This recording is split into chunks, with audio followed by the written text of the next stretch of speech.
Bonsoir Michael Picon, bonsoir Michael, un artiste complet, baryton, présentateur et surtout le fondateur du CAMS.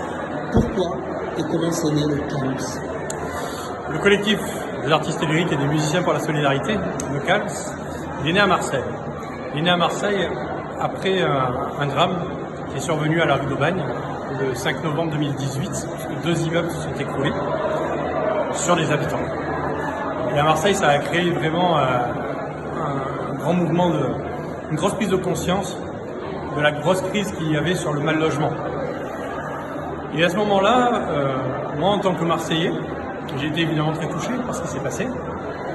Et je me suis dit, qu'est-ce que nous, artistes lyriques, on peut faire pour aider les gens, parce que ce qui a suivi de ce drame, c'est que des centaines, des milliers de personnes ont été délogées de leurs maisons, de leurs immeubles, puisqu'il y avait de l'insalubrité. Et on s'est dit, nous, artistes lyriques, on a la possibilité de fédérer un public.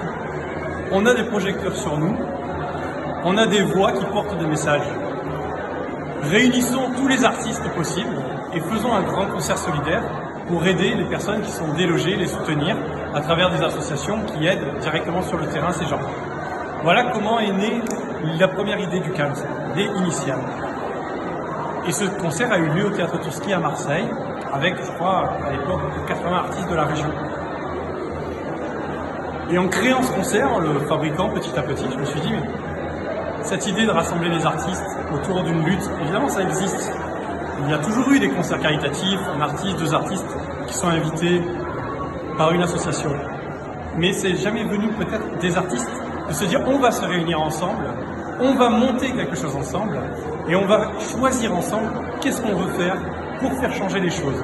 Parce qu'ensemble, en fait, on est beaucoup plus fort, ensemble, on a beaucoup plus d'impact et ensemble, on est beaucoup plus lumineux, on met beaucoup plus en lumière les choses.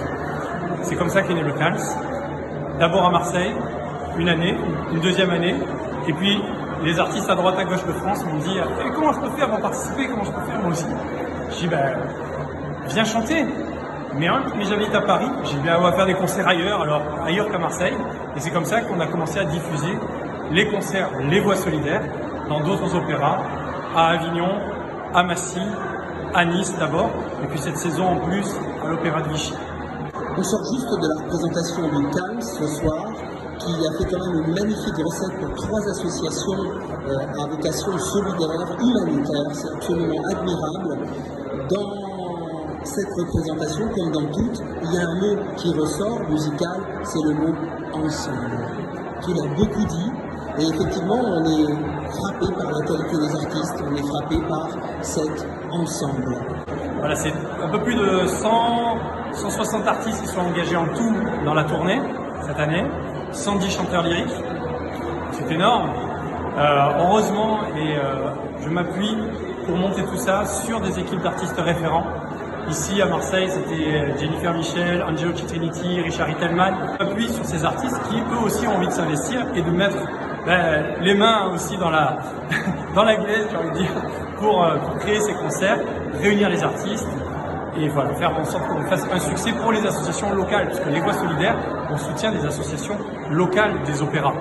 Ce soir, c'était l'association LGTB Le Refuge pour les discriminations, c'était aussi les Petits Frères des Pauvres et On se gèle dehors, les 3 associations qui agissent sur Marseille. C'est le Refuge Bouches-du-Rhône, les Petits Frères des Pauvres Méditerranée et On se gèle dehors, qui est vraiment une toute petite association qui n'est vraiment qu'à Marseille, en plein centre-ville. Et des parrains et des marraines, de très grands chanteurs, tels que William Zong, par exemple, j'ai pu voir, et tant d'autres. Comment tu vois l'évolution de tout ça? Parce qu'il faut te soutenir. Il faut te soutenir. Alors l'année prochaine, la lutte qui a été votée par les artistes, puisque c'est les artistes déjà qui choisissent la lutte pour laquelle ils se réunissent, c'est la lutte contre le harcèlement scolaire. C'est une très belle lutte. On va, nous, essayer de travailler avec les opéras qui ont envie de nous accueillir. Évidemment, on va renouveler Avignon, Marseille. Après, on est en train de travailler justement sur d'autres opéras. Et après, effectivement, ça va être encore la volonté. Je vais lancer un appel aux artistes qui ont envie d'être les référents de ces concerts. C'est beaucoup de travail. Et faire un beau programme à la fois grand public, puisqu'on fait venir dans nos concerts des publics qui ne viennent jamais à l'opéra.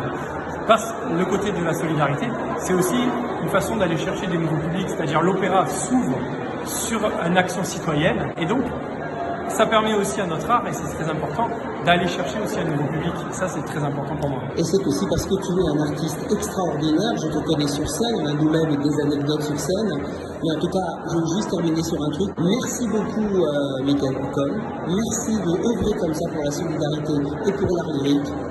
Michael Picon pour le PDB Opéra. Merci Stéphane. Ciao.